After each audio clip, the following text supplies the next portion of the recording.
नमस्कार दोस्तों। यदि आप भी अपनी हथेली का विश्लेषण करवाना चाहते हैं तो स्क्रीन पे दिए गए नंबर पे संपर्क कर सकते हैं। ये एक राइट हैंड मेल पाम है और उम्र है आपकी, नहीं बताई आपने, उम्र तो नहीं बताई। आपके सवाल ये थे कि आप भी एक हस्तरेखा के विद्यार्थी हैं हमारी तरह और आपको अपना हाथ समझना है, तो हम इसमें आपका पूरा प्रयास करेंगे कि आपके हाथ में किस तरह की रेखाएं हैं, वह क्या क्या जानकारी हमको दिखाती हैं। और इस वीडियो के थ्रू मैं आपको अपना पूरा लॉजिक इस वीडियो में खोल कर रख दूंगा। मुझे हस्तरेखा का जैसा भी थोड़ा बहुत समझ में आता है वो किस लॉजिक से मैं देखता हूँ, क्या मैं मेरा क्या तरीका रहता है हस्तरेखा देखने का, मुझे क्या समझ में आता है आपकी रेखाओं को देखकर, क्या मेरे मॉरल्स हैं रेखा देखने के, वो सारी की सारी जानकारी आपको इस वीडियो के थ्रू मिल जाएगी। तो देखिए, मेरा ये तरीका होता है कि अंगूठा देखते हैं, पहले उंगलियां देखते हैं, फिर यहाँ पर एक धनुषाकार रेखा होती है उसे देखा जाता है, कलाई देखते हैं, फिर व्यक्ति के हाथ में उनके ग्रह देखे जाते हैं, फिर रेखाएं देखते हैं। तो इस तरीके से मैं हर किसी की रेखा देखने वाला होता हूँ। मेरा मेन फोकस रहता है आपकी रेखाओं पर और आपके ग्रहों पर। ये जनरल होता है, जनरल प्रेडिक्शन होता है। अंगूठा मित्रतापूर्ण व्यवहार दिखाता है जो कि आपके हाथ में मुझे ठीक दिखता है। जो व्यक्तिगत जीवन की असली कहानी होती है वो आती है आपकी रेखाओं में और आपके ग्रहों में। बाकी ये तो सब कुछ हर किसी के हाथ में होता ही है। आपके हाथ में बुध की उंगली झुकी हुई है तो कम्युनिकेशन स्किल्स, मैनेजमेंट स्किल्स व्यक्ति की अच्छी होती हैं। सूर्य की उंगली बड़ी है, रिस्क टेकर व्यक्ति होता है। ये उंगली सबसे लंबी है, धर्म के प्रति व्यक्ति का रुझान रहेगा। सत्य और धर्म का मार्ग ही व्यक्ति के जीवन में मोक्ष मुक्ति का कारण बनेगा, ये हमको यहाँ पर समझ में आता है। फिर यहाँ पर धनुष आकार रेखा नहीं बन रही है तो ग्रोथ अपॉर्चुनिटीज, जीवन में आगे बढ़ने के मौके, बड़ा पैसा कमाने के मौके छूट जाते हैं। व्यक्ति इमोशंस में आकर कोई गलत निर्णय ले सकता है। मणिबंध पर एक रेखा हल्की है, दूसरी रेखा पूरी है, लेकिन दोनों रेखा जालीदार है, तो कहीं ना कहीं स्वास्थ्य के लिए और आयु के लिए थोड़ा बुरा संकेत देखा जाता है। तो अभी तक ये हमको आपके यहाँ पर समझ में आया। अब देखते हैं मेन चीज, आपके हाथ के ग्रह। तो ग्रहों में शुरुआत करते हैं यहाँ से, ये है शुक्र पर्वत। देखिए, मेरे अनुसार शुक्र ग्रह से व्यक्ति का पारिवारिक जीवन, व्यक्ति की फैमिली लाइफ, व्यक्ति के आदतें, व्यक्ति की काम वासना, व्यक्ति के खर्चे, व्यक्ति का कंफर्ट, व्यक्ति की लग्जरी और पता नहीं क्या क्या शुक्र पर्वत से देखा जाता है। अगर आपके हाथ में शुक्र पर्वत पर ध्यान देंगे तो मुझे सबसे पहला तो ये समझ में आता है कि यहाँ पर हल्के हल्के छोटे छोटे से जाले दिखाई पड़ेंगे आपको। ये जब ये जाले हों तो ऐसे व्यक्ति को आमतौर पर शुक्र पर्वत की प्रकार वजह से पारिवारिक समस्याएं होती हैं। बहुत बड़े लेवल की नहीं, जितने गहरे घनिष्ठ जाले होंगे शुक्र का प्रभाव उतना ही नेगेटिव हो जाता है। आपके हाथ में हल्के हल्के जाले हैं और ये नॉर्मल होता है। इतने जाले आपको हर किसी के हाथ में देखने को मिल ही जाएंगे। इसका मतलब होता है कि हर 2 से 3 साल के अंदर आती हुई पारिवारिक समस्याएं, कुछ खर्चे, बढ़ी हुई काम वासना, हाँ, और लग्जरी और कंफर्ट के प्रति बड़ी इच्छा, जो कि पूर्ण होते होते व्यक्ति को बड़ा संघर्ष कष्ट आ जाए, ये हमको यहाँ पर दिखाया जाता है। ऐसे व्यक्ति की कुछ गलत आदतें भी हो सकती हैं। तो यहाँ पर शुक्र पर्वत पर ऐसी रेखा है। जो बढ़िया बलिष्ठ शुक्र पर्वत होता है वो इस प्रकार का हो कि यहाँ पर बस सीधी खड़ी रेखा हो और यहाँ पर रेखाएं बहुत ना के बराबर हों। तो ऐसा शुक्र पर्वत व्यक्ति के जीवन में बड़ा अच्छा माना जाता है। यहाँ पर यह रेखा व्यक्ति को सही संतान सुख देती है। हम आपका हाथ देखकर नहीं बता सकते कि संतान कितनी होंगी, कितने लड़के होंगे, कितनी लड़कियां होंगी। कोई भी व्यक्ति अगर हाथ देखकर ये बोलता है कि इतने संतान हैं, इतने लड़के हैं, इतनी लड़कियां, तो वह झूठ बोल रहा है। क्योंकि संतान की जो गणना की जा सकती है वह केवल कुंडली से ही की जा सकती है। अगर आपको कुंडली देख थोड़ी बहुत समझ में आती है तो हस्तरेखा शास्त्र में कोई भी ऐसा लक्षण नहीं होता कि वो संतान की गिनती करके बताए और आपको ये बताए कि इतने लड़के, इतनी लड़की। इसलिए यह बताना लगभग असंभव है। आज के समय के जो हस्तरेखा के विशेषज्ञ हैं वह तो ये नहीं बता पाते। पुराने जमाने की बात हम नहीं कर सकते और ना हमें अभी तक ऐसे कोई गुरु मिले जो हाथ देखकर ये बोल पाए कि इतने बच्चे इतने होने वाले हैं। तो हालांकि यहाँ से संतान का बस इतना देखा जाता है कि संतान सुख है कि नहीं है, जो कि मुझे यहाँ पर आपके हाथ में दिखाई देता है। ओवरऑल शुक्र का चित्र ठीक है, बहुत ज़्यादा अच्छा नहीं कहूँगा, बहुत ज़्यादा बुरा नहीं कहूँगा। हल्की फुल्की नेगेटिविटी के साथ साथ सफल पारिवारिक जीवन, सही आदतें, सही संगत का लक्षण ये रेखा देती है। मंगल से पैतृक संपत्ति, गुस्सा, आपका शरीर और आपकी वृद्ध अवस्था में आपकी फिजिकल फिटनेस, ये सब देखी जाती है। और यहाँ पर ये मेंटल स्ट्रेस का भी लक्षण देखने को मिलते हैं। यहाँ पर जब ऐसी आड़ी रेखाएं हों तो यदि जातक के पास पैतृक संपत्ति है तो उसमें से बेईमानी 100% होगी। मंगल पर जब आड़ी रेखाएं हों तो व्यक्ति गुस्सैल स्वभाव का हो सकता है। गुस्से में या तो गलत शब्दों का प्रयोग करेगा या पाप बढ़ाएगा। जब यहाँ पर इस तरह की रेखा हो तो व्यक्ति को मेडिटेशन करने की सलाह दी जाती है, क्योंकि ये रेखा चिंता बढ़ाती है। यह रेखा व्यक्ति को बुढ़ापे के अंदर शारीरिक समस्याएं देती है। बाहरी शरीर से कुछ भी प्रॉब्लम हो जाती है, जैसे कि हड्डियों का कमजोर होना, आपकी स्किन का सिकुड़ जाना, आपके शरीर में ताकत न रहना, जान न रहना, जल्दी बुढ़ापा दिखना, बाल बहुत जल्दी सफ़ेद हो जाना, और घुटनों में दर्द होना, कमर में दर्द होना, यानी बाहर से शरीर कमजोर पड़ जाए, हड्डियां कमजोर पड़ जाएं और शरीर में ताकत न बचे। 60 वर्ष की उम्र में 80 वर्ष जैसा शरीर हो जाए, थकान जल्दी होने लगना। और हाँ, तो यही लक्षण होते हैं शुक्र पद पर आड़ी रेखाओं के। वह लोग बड़े किस्मत वाले होते हैं जिनके शुक्र पद पर आड़ी रेखा नहीं होती है, जिसके हाथ में शुक्र नहीं, मंगल। हाँ, तो मंगल पर जब आड़ी रेखा हो तो इस तरह के लक्षण देखने को मिलते हैं। आपके हाथ में देखिए एक चीज़ और है, जीवन रेखा यहाँ पर समाप्त होती है, फिर नई यहाँ पर मंगल रेखा तुरंत आ जाती है। जीवन रेखा समाप्त हो, मंगल रेखा आ जाए तो आयु के लिए शुभ होता है। फिर अगर यहाँ पर ध्यान देंगे, ये है बृहस्पति का क्षेत्र। अब देखिए, बृहस्पति का मतलब है शिक्षा, आपके शिक्षक, आपके गुरु, आप कितना ब्राह्मणों का मान सम्मान करेंगे, सिद्ध पुरुषों को जान पहचान पाएंगे, नहीं पहचान पाएंगे, समाज सेवा में क्या रहेगा, पुण्य कार्य कितने करेगा व्यक्ति, और हाँ, यही देखा जाता है। तो ये क्षेत्र आपके हाथ में दबा हुआ है, जो कि बिल्कुल अच्छा नहीं होता। कोई भी क्षेत्र अगर वो बढ़िया है तो वो हाथ में थोड़ा सा उठा हुआ होना चाहिए। अगर यहाँ पर दबाव महसूस हो, जैसे लगे कि गड्ढा बन रहा है या फिर ये क्षेत्र समतल है, तो इसका पहला अर्थ तो निकल कर ये आता है कि जातक ने बहुत पुण्य कार्य अपने पास्ट लाइफ में नहीं किए। पास्ट लाइफ से मतलब है कि पिछला जन्म। तो पास्ट लाइफ में बहुत अच्छे पुण्य कार्य नहीं हुए और इस लाइफ में भी वो कार्य नहीं हो रहे हैं। इसलिए अब देखिए, हर व्यक्ति जिसने इस धरा पर जन्म लिया है, मैं, आप, हर कोई, सबका मूल उद्देश्य होता है मोक्ष और मुक्ति। भगवान इसी कारणवश जो व्यक्ति मोक्ष मुक्ति के करीब होता है उसको मनुष्य शरीर देते हैं। और फिर गृहस्थ में पढ़ने के बाद सबके सवाल आते हैं, पैसे से, परिवार से, स्वास्थ्य से, आयु से, कर्मों से, लेकिन सबका परम उद्देश्य मोक्ष और मुक्ति ही होता है। अगर बृहस्पति बहुत अच्छा होगा तो उस मार्ग पर आगे बढ़ रहे हैं। ये दबा हुआ होगा तो व्यक्ति ने ना इसलिए मोक्ष मुक्ति के लिए पिछले जन्म में कुछ कदम उठाए, ना इस जन्म में कुछ कदम उठा रहे हैं। ये जीवन का जो मरण जन्म का जो चक्कर है चलता चले जा रहा है। आप बहुत पुण्य अच्छे कार्य नहीं कर रहे हैं। इसको सुधारने के लिए व्यक्ति को ये करना चाहिए कि क्षमता अनुसार अन्न का दान करें। देखिए, बृहस्पति जो देव होते हैं वो भाग्य भी दिखाते हैं। व्यक्ति का भाग्य कैसे बनता है, आपकी कोई व्यक्ति बोला आप किस्मत वाले, तो कैसे किस्मत वाले हैं, वह है आपके भाग्य से। भाग्य दिखाती है भाग्य रेखा। अब भाग्य रेखा कैसे बनेगी? भाग्य रेखा अच्छी व्यक्ति के जीवन में ऐसे ही बनती है कि या तो व्यक्ति जितना ज़्यादा पुण्य कर्म करेगा उतना व्यक्ति के लिए अच्छा रहेगा, जितना ज़्यादा दान दक्षिणा करेगा उतना अच्छा रहेगा।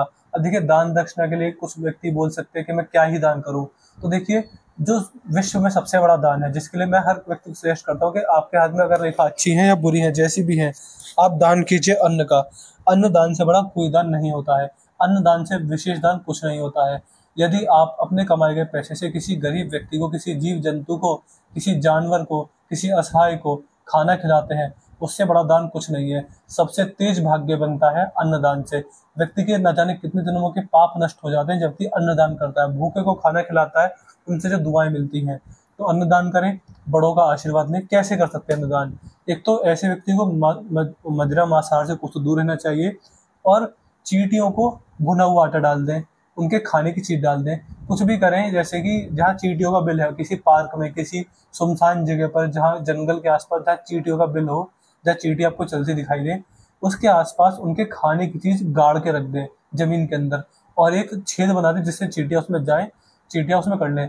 आज के समय में लोग क्या करते हैं, गोले के अंदर भुना हुआ आटा रख देते हैं और उस भुने हुए आटे को गोले के अंदर रखकर चींटियों के बिल के बाद धरती में गाड़ देते हैं और एक रास्ता छोड़ देते हैं जिससे चींटी उसमें चले जाए। तो चींटी उस गोले को कम से कम 2 से 3 महीने में खा लेते हैं। तो लगातार 2.5 महीने तक व्यक्ति को फिर उसका अन्नदान लगता रहता है। तो आप भी कर सकते हैं। जो नारियल होता है, गोला जो होता है, उसमें भुना हुआ आटा भरकर रखें और चींटियों के बिल के पास गाड़ दें। ऐसा आपको हर महीने करना है, अलग अलग जगह पर। यानी 1 महीने तक उसको खाएंगे, अगले महीने कहीं और गाड़ दीजिएगा। ऐसे अगर व्यक्ति लगातार करता रहे तो अच्छा रहता है। ऐसे ही अगर किसी नदी नहर के आसपास जाएं तो मछलियों के लिए खाना लेकर जाएं, आटे की गोलियां या फिश फूड लेकर जाएं।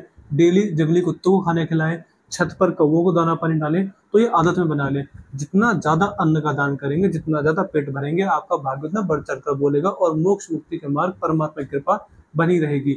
जो लक्षण अभी यहाँ पर नहीं है वे बनने शुरू हो जाएंगे। तो अभी ऐसा कुछ दिखता नहीं है, लेकिन जो जो मैंने समझाया है वह करने पर बृहस्पति ग्रह मजबूत होगा, रेखा सुधरेंगी और मजबूती आएगी हाथ में, पैसे से, परिवार से। यह है शनि ग्रह। शनि से जनरली व्यक्ति की वृद्ध अवस्था देखी जाती है कि व्यक्ति की वृद्ध अवस्था पैसे से कैसी रहेगी। अगर यहाँ पर भाग्य रेखा है तो वृद्ध अवस्था अच्छी रहेगी, संतान सेवा करने वाली, साथ देने वाली, मान सम्मान देने वाली होती है। ऐसे व्यक्ति के लिए बोला जाता है कि 7.5 ढैया भी अच्छी जाती है। अगर शनि पर भाग्य रेखा ना हो, शनि का क्षेत्र दबा हुआ हो, यहाँ पर कोई क्रॉस हुआ, कट हो, तो फिर व्यक्ति की जो 7.5 और ढैया होती है वह बड़ी नुकसानदायक व्यक्ति को होती है। आपका जो शनि पर्वत है वो बहुत ज़्यादा बढ़िया तो मैं नहीं कहूँगा, क्योंकि भाग्य रेखा है, लेकिन शनि का क्षेत्र दबा हुआ है, यहाँ पर भी दबाव महसूस हो रहा है, जिस वजह से मैं कहूँगा कि 7.5 और ढैया जो होती है हल्की सी कष्टकारी चली जाती है। बात करेंगे यहाँ पर सूर्य पर्वत की तरफ। सूर्य पर जब सूर्य रेखा हो तो समाज में सही मान सम्मान मिलता है। देखिए सूर्य ग्रह किसके कारक होते हैं। अब जैसे एक समय से देखिए मैं यहाँ पर आपकी रेखा नहीं पढ़ रहा, आपको समझाने का प्रयास कर रहा हूँ कि मैं क्या क्या देखता हूँ और मेरा क्या लॉजिक रहता है, तो वीडियो थोड़ी लंबी भी जाएगी, ये थोड़ी लंबी भी जाएगी। आपको पूरा खोल दूंगा मेरा कितना ज्ञान है, जितना भी थोड़ा बहुत जैसा भी है वो पूरा आपको समझ में आ जाएगा। तो सूर्य से व्यक्ति के जीवन में सरकारी नौकरी, पिता से संबंध, सुनार का बिजनेस हो गया, इम्पोर्ट एक्सपोर्ट का हो गया, गेहूं का बिजनेस हो गया, आढ़ती जो होते हैं मंडी, सब्जी मंडी में, वो यहाँ से देखे जाते हैं। सरकारी नौकरी हो गई, पॉलिटिक्स हो गई, सरकार से जुड़ा कोई व्यापार हो गया, ये बड़े भाई से संबंध, ताऊ जी से संबंध, दादा से संबंध, पिता से संबंध, इन ये चीज़ें यहाँ से देखी जाती हैं। सूर्य पर जब सूर्य रेखा हो तो ये सारी चीज़ें पॉजिटिव होती हैं, लेकिन जब सूर्य रेखा कट जाए तो इन सारी चीज़ों में नुकसान देखने को मिलता है। और समाज में मान सम्मान, औधा रुतबा भी यहाँ यहीं से ही देखा जाता है। आत्मसम्मान, व्यक्ति की आत्मा, अंतरात्मा के लक्षण क्या है, ये भी यहीं से देखे जाते हैं। तो ये जो पर्वत है ये आपके हाथ में, ठीक है। आप चाहे तो मेरी बताई हुई बातों को नोट कर लीजिएगा, आपको बड़ी सहायता मिलेगी आगे चल के हस्तरेखा सीखने को लेकर। ये है आपके हाथ में बुध का क्षेत्र, और बुध पर छोटी छोटी 2 रेखाएं जो कि व्यक्ति को सही बोलने की कला देते हैं। बोलने की व्यक्ति को पता होता है कि मुझे किसके आगे क्या बात करनी है, क्या नहीं करनी।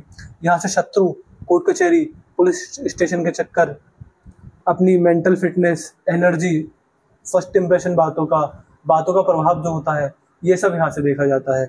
तो यह चित्र भी यहाँ पर ठीक है। आते हैं चंद्र पर्वत पर।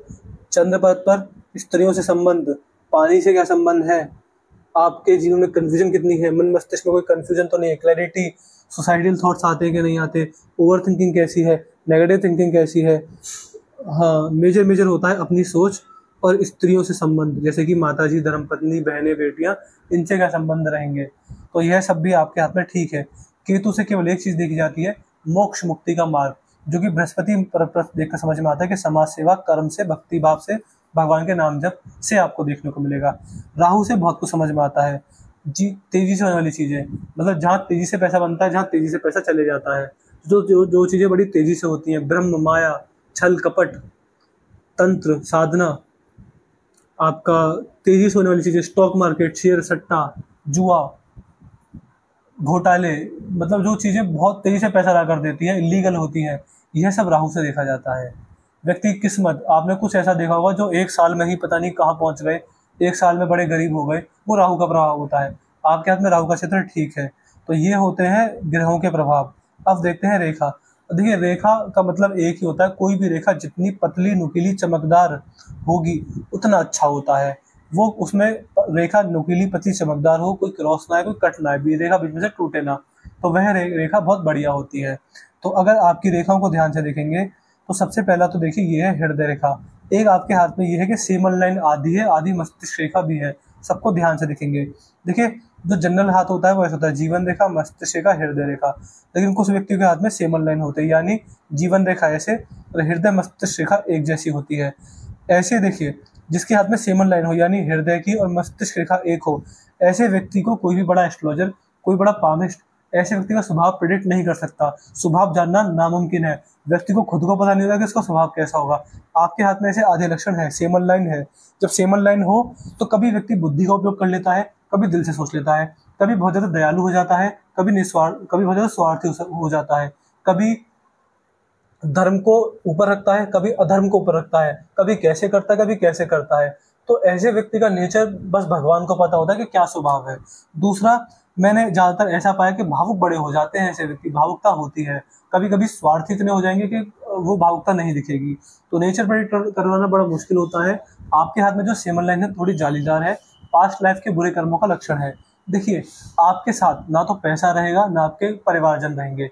आपके साथ जन्म मरण में कौन देख रहेगा? आपके कर्म। कर्म चले जाते हैं, बाकी सब यहीं छूट जाता है। तो ध्यान दीजिएगा, कर्म साथ करें, कर्म अच्छे करें। आपकी जो कुंडली होती है, आपकी जो हस्तरेखा होती है, वो सीधी सीधी मैं कहूँ तो मुझे जो समझ में आया, मुझे आज तक यही समझ में आया कि आपकी जो कुंडली और हस्तरेखा होती है वह आपके पिछले जन्म के कर्मों की परछाई होती है। उससे अंदाजा लग जाता है कि जातक ने क्या कर्म किए पास्ट लाइफ में, उसके बिहाफ पर आपके आने वाला जीवन कैसा रहेगा, ये सब होता है। तो पिछले जन्म के कर्मों का फल उस बिहाफ के हिसाब से आपका ये जन्म, यही आपकी हस्तरेखा और कुंडली होती है।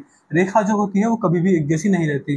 कुंडली में एक ग्रह जो बैठ गया वो हमेशा बैठ ही गया, वो वही रहेगा, पूर्ण प्रभाव दिखाएगा। लेकिन हस्तरेखा में ये होता है कि आप जैसे कर्म करते चले जाएंगे वैसे आपकी रेखा बदलती चली जाती है। मेरा जो सबसे ज़्यादा एडवाइस होती है वो यही होती है कि जीवन में कुछ करें ना करें, किसी को दिल ना दुखाएं, किसी की हाय ना लें, किसी की बददुआ ना लें, किसी से विश्वासघात ना करें, किसी से बीमारी ना करें, ईमानदारी से जीवन जिए। तो असल में होता ये है कि कुंडली का मतलब सीधा सीधा ये होता है कि इस जातक को अपने पास्ट लाइफ के कर्मों के हिसाब से यहाँ ये फल मिलेगा। लेकिन तब भी व्यक्ति के हाथ में स्वतंत्रता होती है कि वह अपने जीवन को किस ओर ले जाए, अच्छे कर्मों की तरफ, बुरे कर्मों की तरफ। उसी से आपका डिपेंड करेगा कि अगला जन्म कहाँ मिलेगा। क्या मोक्ष मुक्ति के वहाँ पर करीब मार्ग पर आप जाएंगे या क्या होगा, क्या मनुष्य से भी नीचे गिर जाएंगे, क्या होने वाला है। तो सब कुछ कर्म होते हैं, ये बस आपके कर्मों की परछाई है। पास्ट लाइफ के कर्मों का इंडिकेशन इस जन्म के कर्मों का इंडिकेशन होता है। आप आज जैसे कर्म करेंगे उस हिसाब से आपकी रेखा 5 साल बाद होगी। मैं इतना बोल सकता हूँ कि रेखा बदलती है, रेखाओं में बदलाव आते रहते हैं। तो जैसे व्यक्ति कर्म करते चले जाता है उस हिसाब से रेखाएं बदलती हैं। आज जैसी रेखाएं 5 साल बाद नहीं होंगी, 5 साल बाद जैसी ऐसे अगले 10 साल बाद नहीं होंगी। तो कर्म के हिसाब से रेखा बदलती रहती है। ये भी मैंने अपने एक्सपीरियंस से ही समझ में आया है। तो जो सेमन लाइन है ये जालीदार है, मोटी है और ऐसे जाले बन रहे हैं। ऐसे जाले बने तो पास्ट लाइफ के बुरे कर्मों का संकेत होती है। भगवान का नाम जप और समाज सेवा ही बुरे कर्मों का नाश करता है। व्यक्ति ने पिछले जन्म में बुरे कर्म किए हैं तो इस जन्म में जितना ज़्यादा हो सके नाम जप करें, अपना ध्यान लगाएं, अपने काम पर ध्यान दें और अपना समाज सेवा करें। आपके पुराने कर्मों का, सारे पापों का नाश हो जाएगा। व्यक्ति अच्छे मार्ग की तरफ आगे बढ़ेगा। सेमन लाइन आधी है, क्यों है? क्योंकि यह मस्तिष्क रेखा भी है। जब ऐसी मस्तिष्क रेखा हो तो फिर कहीं ना कहीं यह देखा जाता है कि व्यक्ति के अंदर बुद्धि सही है, व्यक्ति सही मार्ग पर चला जाएगा। मैंने बोला था राहु का कोई दोष नहीं है, यह मेरी गलती है। आपके हाथ में राहु का दोष है, क्या है? थोड़ा सा राहु का दोष मुझे दिखता है क्योंकि राहु रेखा यहाँ पर है, तो ये चीज़ यहाँ पर और है। इसके बाद अगर आपकी भाग्य रेखा देखो तो भाग्य रेखा थोड़ी सी कमजोर है, मैं आपको भाग्य रेखा के ऊपर दे दूंगा, आप कर लीजिएगा। अब देखते हैं आपकी जीवन रेखा। अब देखिए, हस्त रेखा शास्त्र में बोला जाता है कि जीवन रेखा आपके हाथ की सबसे महत्वपूर्ण रेखा है। जीवन रेखा से व्यक्ति की आयु, व्यक्ति का स्वास्थ्य, व्यक्ति के कर्म, व्यक्ति का आने वाला जीवन, व्यक्ति का दिनचर्या, व्यक्ति का रहन सहन, व्यक्ति का खान पान, पता नहीं क्या क्या यहाँ पर देखने को मिलता है। तो जब हाथ में इस तरह की ये जीवन रेखा हो तो थोड़ी नेगेटिविटी में कहूँगा, क्योंकि यहाँ पर आपका जन्म होता है, यहाँ से जीवन रेखा चलती है। थोड़ा मेरा जो आयु देखने का तरीका होता है वो थोड़ा लोगों से अलग होता है। हर किसी पामिस्ट के पास आपको ऐसा तरीका नहीं मिलेगा, मेरा थोड़ा अलग है, विभिन्न है। लोग मुझे गलत बताते हैं कि मैं आयु को गलत हिसाब से देखता हूँ, बट मैं ऐसा नहीं मानता। तो मेरा थोड़ा तरीका अलग होता है व्यक्ति को आयु निकालने का। यहाँ जन्म हो गया, यहाँ से जीवन रेखा चलती चली जा रही, समाप्त हो गई। अब देखिए, ये जो जीवन रेखा बड़ी छोटी है। अब आप कहेंगे कि यहाँ से तो जीवन रेखा फिर से कंटिन्यू हो गई है, लेकिन देखिए, जीवन रेखा का टूटना, उस पर ये रेखा आ जाना, ये अच्छा संकेत नहीं है। इसको लेकर मैं कहूँगा कि आधे से अभी से आप महामृत्युंजय मंत्र जाप शुरू कर दीजिए। अब मैं ये नहीं बोल रहा कि आपकी आयु कम है क्या है, बस मैं इतना बोल रहा हूँ कि मुझे स्वास्थ्य को लेकर अच्छे लक्षण दिखते नहीं है। यहाँ पर एक सलाह है कि आज से हमेशा के लिए 10 साल बाद, 20 साल बाद, 30 साल बाद, 50 साल बाद, आपको जितना भी आपका जीवन आपके सक्षम में आपको समझ में आता है, आपको महामृत्युंजय मंत्र जाप डेली करना है। बहाना मत मारिएगा कि नहाए कि नहीं नहाए, पूजा करने का मन नहीं है, सर्दी है, खांसी है, जुकाम है, बारिश हो रही है, कोई आपका बहाना नहीं चलेगा। नहाए नहीं है तो आसन पर बैठकर जाप कीजिए, नहा लिए हैं तो शिवलिंग के सामने बैठकर दिया जलाकर महामृत्युंजय मंत्र का जाप कीजिए। आज बिजी है, टाइम नहीं है, तो 5 मिनट कीजिए, फ्री हैं 10 से 20 मिनट कीजिए। तो ना कोई नियम है, ना कोई कानून कायदे हैं, बस इतना है कि डेली जाप करना है तो करना ही है। महामृत्युंजय मंत्र का जाप आपको ऐसे डेली करना है। छोटी जीवन रेखा समस्या देती है, उस पर भी राहु रेखा आ जाए, ऊपर से टूट और जाए तो भयानक कष्ट का लक्षण होता है। इसलिए मैं डरा नहीं रहा हूँ, मुझे समझ में आ रहा है, मैं वो बता रहा हूँ। और मेरी गारंटी है, मेरी 100% गारंटी है, यदि आप आज से डेली जितना समय मिले उसके अनुसार महामृत्युंजय मंत्र का जाप करते हैं, मेरी सलाह रहेगी नहाने के बाद शिवलिंग के सामने बैठकर दिया जलाकर कीजिएगा। अगर आप ऐसा करते हैं तो पूर्ण आयु, लंबी आयु रहेगी, कोई कष्ट नहीं आएगा। लेकिन नहीं करते हैं तो फिर टूटी जीवन रेखा असर दिखाएगी, राहु रेखा असर दिखाएंगी और दिक्कत देखने को मिलेगी। असल में ये जो रेखा है ये आपकी भाग्य रेखा है, लेकिन इसने रूप लिया है आपकी जीवन रेखा का। तो 2 रेखा का ये भार लेकर चल रही है, जिस वजह से आने वाले जीवन को भी कमजोर बनाती है, भाग्य को भी कमजोर बनाती है। तो भाग्य रेखा के उपाय जीवन रेखा के लिए महामृत्युंजय मंत्र आपको करना ही है। तो ये चीज़ें मुझे आपके हाथ में, आपकी हस्तरेखा को देखकर समझ में आई। जो जब मुझे समझ में आया वो मैंने आपको बता दिया है। मैं आशा करता हूँ कि यहाँ पर आपके ज्ञान में कुछ बढ़ोतरी हुई होगी। मेरा जितना भी छोटा मोटा थोड़ा मैं देख लेता हूँ उस हिसाब से, और आपको आपके सवालों के जवाब मिले होंगे। मुझे आपका हाथ कैसा दिखता है? मुझे आपका हाथ दिखता है कि आप एक ऐसे जातक हैं जिनका ये जन्म ठीक है, लेकिन यहाँ पर कमी कहाँ से है? कमी है स्वास्थ्य में, कमी है कर्मों में, बहुत अच्छे कर्म नहीं हुए हैं, और ऊपर से पास्ट लाइफ के बुरे कर्म साथ चल रहे हैं जो कि आपको भटकाएंगे, ये आयु छोटी करेंगे, यह स्वास्थ्य की समस्या देंगे, ये न जाने क्या क्या करेंगे, और यह भाग्य को कमजोर करेंगे। लेकिन मेरी गारंटी है कि ये 2 मैंने आपको जो उपाय बताए, भाग्य रेखा के जो मैं आपको भेजूंगा, और दूसरा महामृत्युंजय मंत्र का जाप, ये फिर निष्क्रिय हो जाएंगे। भगवान का भजन और समाज सेवा ही व्यक्ति के पुराने पापों का नाश करती है। ये समझ लीजिए भगवान का भजन आप महामृत्युंजय मंत्र के रूप में कर रहे हैं। और जो मैंने सलाह दी है समाज सेवा करने की, अन्न दान करने की, यह नहीं छूटनी चाहिए। यह 3 कर्म आपके जीवन की नैया पार लगा देंगे, पैसे से, परिवार से, हर चीज से। महामृत्युंजय मंत्र का डेली जाप, भाग्य रेखा के डेली उपाय और नियमित रूप से समाज सेवा। बाकी अपने काम पर लगे रहिए, जो करते हैं करते रहिए, अपने कर्मों को साफ रखिएगा। कर्म ही आपकी हस्तरेखा दिखाएंगे, कर्म ही आपकी हस्तरेखा ही कर्मों की परछाई होती है। अगर रेखा बुरी है तो कर्मों में गड़बड़ 100% रही है। तो बस ये मुझे आपकी रेखा देखकर समझ में आया। मैं आशा करता हूँ कि यहाँ पर आपको अपने सारे सवालों के जवाब मिले होंगे। अपना रिव्यू छोड़ दीजिएगा व्हाट्सएप पर कि आपको हमारा एनालिसिस कैसा लगा, आप सेटिस्फाई है कि नहीं है एनालिसिस से, जरूर बता दीजिएगा। तो मैं आशा करता हूँ कि यहाँ पर आपको अपने सारे सवालों के जवाब मिले होंगे। तो चलिए दोस्तों, मिलते हैं अगली वीडियो में, तब तक के लिए जय हिंद, जय भारत।